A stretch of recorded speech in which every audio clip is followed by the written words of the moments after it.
Promise me to never punch an armadillo next to your tamed wolf. Well, now I'm just curious. Oh, I see why. This is kind of sad, isn't it? Well, welcome back to another snapshot. This is 24W06A, and I'm going to start off with something unrelated. Season 10 of Hermitcraft has begun. There are already 2 jam-packed episodes out on my channel, and the next one comes out tomorrow. But of course, right now we're here for the snapshot, and we're going to start with the changes in 1.20.5. And we, my friends, are actually starting off with the hopper block. So it seems that there was a bug that's been addressed, and in doing so, they're going to improve the performance for most redstone builds that use the hopper. But it is possible that some machines might break if they rely on glitched items going into a block above a hopper. So the game is no longer going to look for entities when there is a full block above the hopper. The glitch was, I think, with a barrel facing upwards, that it could actually glitch through into the hopper. As you can see, that's not happening. Now, when we say full block, not all of them are considered full, even if they are visually. So mud, for example, is one where the player can sink into it a little bit, as can other entities like items. So the hopper can still pick these up. Now, cobblestone is a full block, and there's this old trick of putting a hopper minecart inside of a block like that, so that you could get items to be picked up. I was curious to see if the hopper would no longer detect it because of the full block, but it does actually take them from the hopper minecart. I am trying to think of the use case where this might not work, and I think I've just stumbled straight onto it. So if you're dispensing items directly into a block above a hopper, it's not going to pick them up. So this change will probably slightly increase the performance of hoppers overall, especially if they've got blocks on top of them, and I don't think it's really going to mess with too many contraptions. So this seems like a reasonable change. There is this downside though. We got a hopper minecart on a rail, a full block above it, and it can't pick up an item through it. Since the changes were supposed to affect the hopper block, I think this is probably an oversight and a very big feature that I reckon Mojang will keep. So hopefully in the next snapshot we'll see that resolved. Next up is the Armadillo, and as you'll see in this tweet, the work on the Armadillo is now done. So we've already seen the Armadillo a little in the beginning of the video. They now have new animations and sounds, but one of the behavior changes we saw when we punch the Armadillo, they don't panic now, they roll up into a ball. And they'll actually take a little peek out of the front before they get out of their shell. It's very cute. There it is, that is a gorgeous little animation. And the 3 new sounds that were added were roll, unroll finish, unroll start.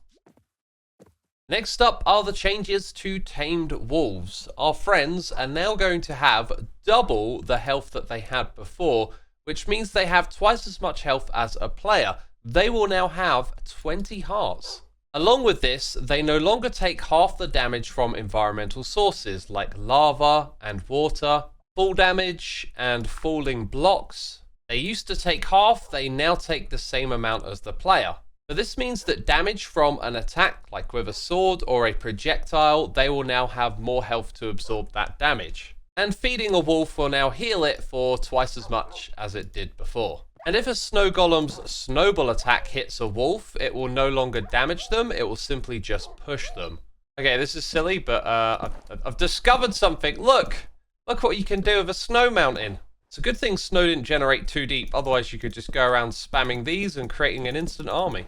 Distractions. That was all the changes with the wolves, and this is my subscribe plug. If you're not subscribed to the channel and you enjoy watching these update videos and you want to catch more, then hey, consider subscribing. So for this next set of changes, I have a question. Does something feel a little different here? Maybe it will be more obvious now.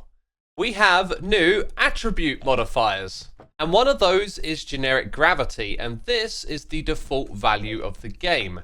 So once I've set that and I jump around, everything feels pretty normal. And now let's modify this and cut it in half, and then go for a little jump, and it feels rather different. And setting it even lower, wow, look at that. It's like I'm flying with an elytra, but I'm not, I'm just jumping. But of course we can go the other way with this. Let's set it to 0.2. And now we can't even jump up a regular block here. Look at me, I'm going straight back down. You can also set this to a negative value. Oh, okay, I'm taking off. I see. I understand. And if I set it to 0, like I need to interact with blocks to move around now. Okay, next up is generic jump strength, which is a 0.42. So that's just me jumping like normal. We can set this to 0.1, and my jumps are absolutely pathetic. And now we're going to set it to 1. Woo, look at me. That's pretty cool. Like I'm on a trampoline. And the highest we can set it to is 32. Am I going to regret this? Oh, yep. Yep, might be a while before I come back down. Actually, that wasn't so bad. Maybe about 10 seconds in total. I accidentally pressed space when I hit the ground. What a wally. The next new addition is safe fall distance. Its default value is 3, although we need to fall from above 3 blocks to take some damage. Now I've added 10 blocks and I'm going to set this to 13, so I should, take full damage when I hit the ground. And notice how it only took half a heart. So it looks like the damage calculations start after the safe fall distance. Now what's weird is this one can be set to a negative value. So let's set it to -13 and then just... Oh, wow, look at that. So now a small jump will take lots of damage. Yeah, okay. I know what happened there. So I took damage falling down a single block like this, and then I thought, oh, I need to show that, so I'll jump back up, and even the jump up did enough damage to kill me. Okay, now full damage multiplier probably does what it says. Its base value is 1, and we've also set the full distance back to normal. So I'm going to put this one at 3, and we should take 3 times the damage from a small fall. Let's now double it up to 6. Okay, we're going to try 10 this time. Yeah, you can see it's going up. I was sort of expecting it to go up more. And the highest that you can set this to is 100, but that's probably going to kill me. And the last new attribute is player block break speed. The default value is 1. You can set it as low as 0, which probably means you just can't break anything. What about blocks you can instant break?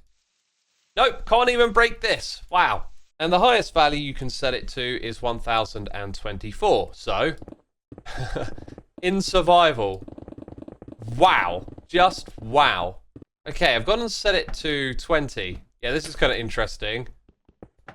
Those are instant. Yeah, so now we've got control over this. So yeah, these additions are pretty cool, and on the screen I'm going to put the default values for all 5 of these new attributes. Also, big shout out to Missode who provided me with these numbers. Thank you, my friend, that is a huge help. And jumping over to the website, it should be pointed out that the horse jump strength has now been moved to the generic jump strength attribute. There has also been a bunch of renaming in this snapshot, so if any of this is relevant to you, you can find a link to the article in the description. And in this update, there has been some changes that allow better support for Japanese fonts. And now's probably not a bad time to mention that last week we had a B snapshot. This one restricted potion effect amplifiers to 1.27 and also included a few critical bug fixes. I mention that because in this snapshot, the potion effect changes have been reversed and now you can set them between 0 and 255. But now the effects of jump boost levitation and mining fatigue over 127 are now doable with those new attributes we just saw. Alright, next up the changes for 1.21, which are behind the experimental features data pack.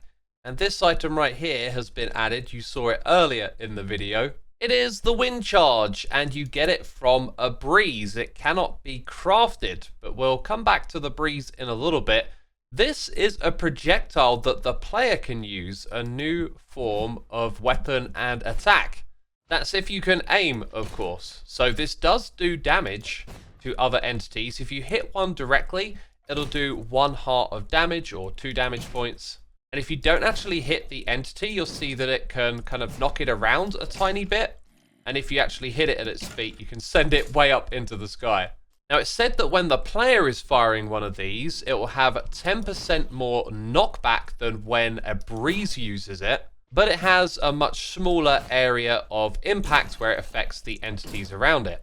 Now, if we look at the hotbar, there is a half-second cooldown between each one of these that you fire. And yes, they stack up to 64. You can also use this to move yourself by firing at the player's feet. You'll see that I take no damage because I'm firing this away from myself, I guess. And I can use it to jump off the ground. And on the website, it says that you're only going to accumulate full damage below the Y level from where you collided with the wind burst. Now, I don't think this makes a big difference. If I've understood it correctly, it's saying that when you use the wind burst, which are the particles we see at our feet. Fall damage isn't going to be calculated from the height it takes us up to, but from this block here when we land down below and take damage. It seems like a detail that's maybe not really worth being there. If this thing could send you higher up into the sky, then maybe it would be worthwhile. Now these wind charges can also be used with dispensers, so of course I'm obliged to go a little bit crazy, and look at that. They look fantastic traveling across this space here, and also their direction seems to be randomized a little bit each time, which is cool. You can also throw them quicker than when I've got them in my hand. Just look at how quick we're firing this one here. The next thing that I thought might be fun is to throw a couple of skeletons in the way. They're not going to have a good time, are they? Yeah, there's probably like a lot of fun things to be discovered with these, and potentially you could farm them, and that might make them useful in other contraptions in the game. It's got a lot of potential, but let's go look at where you get it from. So you get it from the breeze, and of course that means coming here to the trial chambers and locating these spawners with the tough blocks around the outside.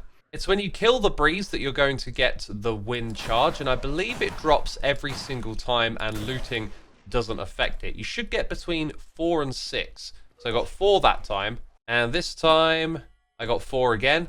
But yeah, I've looked at the loot table, it's between 4 and 6. So now the next challenge is like, can we actually farm the breeze from this spawner? Considering that magma blocks damage them, I've got a feeling this might be quite easy. I'm sure the community will come up with something. And last of all, the texture of the vault block has been tweaked. As you can see here, it's a little more distinguishable from what we saw in the last snapshot, so you can tell them between spawners and these vault blocks. And we can get a little bit of a closer look with this comparison between last week's textures and this week's textures. It's mostly subtle changes that make the difference here. But of course, the most notable one has got to be this new top for the block. And that brings us to the end of this snapshot video, so if you're looking for something else to watch, I'll remind you that Hermitcraft Season 10 has begun. And if you've enjoyed this video, leave a like. Thanks for supporting the channel, and I'll see you soon with another one. Bye bye.